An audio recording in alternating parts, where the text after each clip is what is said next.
Bonjour les amis, nous traversons une période assez difficile avec le coronavirus. Vous êtes nombreux à rechercher un emploi. Vous avez beau postuler, vous avez beau envoyer vos CV, vos candidatures et vous ne comprenez pas pourquoi vous n'arrivez pas à décrocher un entretien. Je vais vous donner l'astuce qui va faire en sorte que les recruteurs vous appellent le plus rapidement possible. Sachez-le que tout est dans le CV. Je vais vous montrer comment un CV doit être présenté et bien agencé afin que les recruteurs puissent vous contacter directement pour un entretien. Maintenant, pour les entretiens, je ferai une autre vidéo pour vous montrer comment se tenir et comment bien parler et convaincre les recruteurs. Avant de commencer, n'oubliez pas de vous abonner et à liker ou à commenter pour ne pas rater les prochaines vidéos. Je vais me connecter sur mon ordinateur et je vais vous expliquer comment un CV doit être bien présenté. Sachez qu'un CV est composé en 4 parties. La première, les compétences acquises. La deuxième, les expériences professionnelles. La troisième, la formation et les diplômes. Et en quatrième, d'autres informations. Tout d'abord, en haut, vous mettez vos informations, nom, prénom, adresse, téléphone, mail, votre date de naissance. À droite, vous mettez votre fonction. Moi, j'ai fait un master en transport logistique et ensuite, j'ai fait un master spécialisé en achat. Donc, j'ai un double diplôme. Votre fonction. Vous demandez pourquoi est-ce que j'ai mis du rose? Tout simplement parce que les RH sont en général des femmes. Et une étude a prouvé que quand il y a des couleurs, ça attire plus l'attention des femmes. Elles sont plus susceptibles d'accorder une attention particulière à votre CV. Donc, concernant les compétences acquises, cette partie, je vais revenir plus tard parce qu'elle doit être adaptée en fonction du poste. Les expériences professionnelles, elles doivent être décrites comme suit.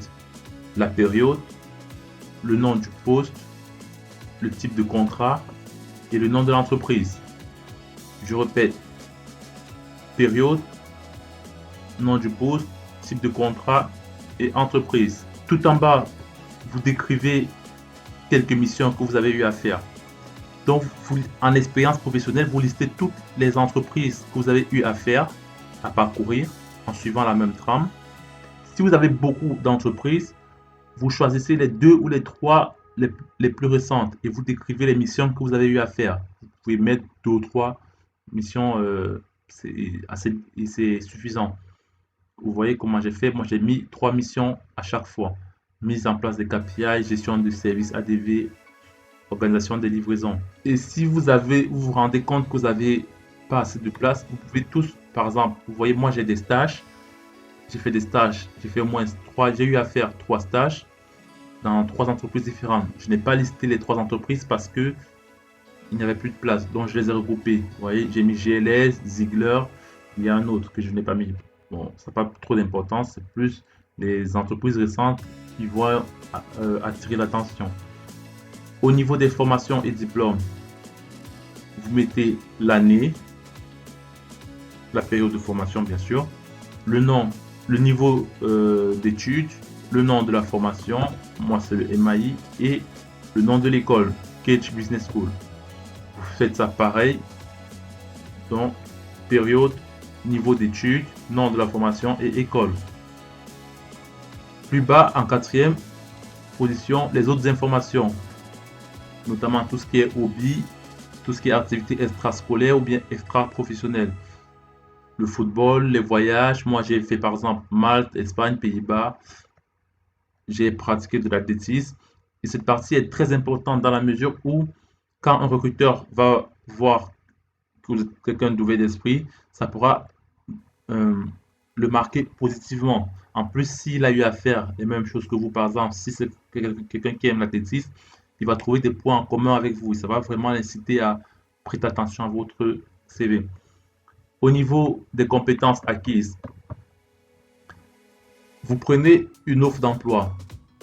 Vous choisissez 3 missions qui vous intéressent et que vous savez faire. Vous les mettez copier-coller dans compétences acquises et vous rajoutez 2 autres missions qui ne sont pas dans l'offre d'emploi que vous savez faire en plus. Par exemple, vous voyez dans le poste, on cherche quelqu'un qui sait passer et suivre les commandes fournisseurs, gérer les stocks. Donc, j'ai pris les 3, je les ai mis. Mais en plus, je sais faire de la recherche des fournisseurs et la négociation des contrats. Je sais mettre en place des KPI et gérer des ERP. C'est des missions en plus que j'ai rajoutées. Au niveau bureautique, vous rajoutez ce que vous savez faire. Word, c'est important. PowerPoint pour les présentations que vous allez faire à vos responsables. Access, qui est aussi très important pour la gestion des bases de données assez importantes. Excel, lui, il est incontournable de nos jours. Toute entreprise utilise Excel. Vous devez savoir utiliser Excel si vous voulez vous démarquer des candidats. Notamment le basique, tout ce qui est formule, les conditions, les recherches V, les tableaux croisés dynamiques et si possible l'automatisation des process du VBA. Les langues, anglais, moi je parle anglais et espagnol donc je le mets. En général, d'autres personnes jugent le niveau en fonction du TOEIC. Bon, moi, j'ai pas fait le TOEIC, mais je mets plutôt ce que je sais faire en anglais. Donc ça, c'est tout ce qui est au niveau des compétences acquises. Et pour la présentation du CV, il faut savoir éviter bien sûr les fautes. Ça, c'est pas inutile de vous le rappeler. Et les lignes doivent être bien alignées. Vous voyez comment les miennes sont alignées. Et ça rend un CV propre, facile à lire, bien espacé. Comme ça, le recruteur se retrouve facilement. Dites-vous que le recruteur, il a énormément de candidatures, énormément de personnes, donc il ne va pas trop se casser la tête sur un CV. Donc, ça doit aller vite. Et vous devez le faciliter la tâche au maximum. Ça doit être clair, lisible et propre. Sans faute, facile à comprendre. Vous voyez, vous mettez les expériences, les titres, vous les mettez en gras ou en bleu pour vraiment bien différencier chaque personne. N'hésitez pas à mettre du gras sur des parties assez importantes. Ces conseils, je les ai eus quand j'ai fait une formation sur le CV à AXA, qui est une grande entreprise d'assurance, je peux dire, leader européen. Et les grandes entreprises utilisent des algorithmes.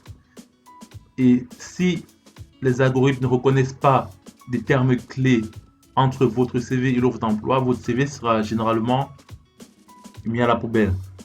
Donc c'est pour ça que vous devez trouver des cohérences entre votre CV. On doit trouver des cohérences entre votre CV et votre offre d'emploi. Sinon les algorithmes ne vont pas le reconnaître. Vous serez éjecté. Il y a des centaines de candidatures qui arrivent. Donc vous devez vous démarquer. Et je peux vous rassurer que depuis que j'ai cette technique, je n'ai jamais envoyé un CV plus de 3 fois. Au bout de 2 fois, on m'appelle toujours. Ça marche. Maintenant, pour être recruté, il faut passer l'entretien. Ça, c'est autre chose. Je ferai une autre vidéo pour vous montrer et vous expliquer comment on doit se tenir en entretien. Ce que nous devons dire que les recruteurs aiment entendre. Ce sont des êtres humains comme nous. Il y a des phrases, il y a des mots-clés auxquels ils sont plus ou moins sensibles. Je ferai une autre vidéo là-dessus. Donc, pour le CV, essayez de respecter cette trame et vous verrez que vous n'aurez plus du mal à être contacté par les recruteurs. Merci les amis de m'avoir écouté. J'espère que ces conseils ont été clairs et bien précis. Allez postuler et soyez confiants. Vous allez voir avec cette technique, vous allez trouver un travail très rapidement. N'hésitez pas à liker et à vous abonner une fois de plus pour ne pas rater les prochaines vidéos.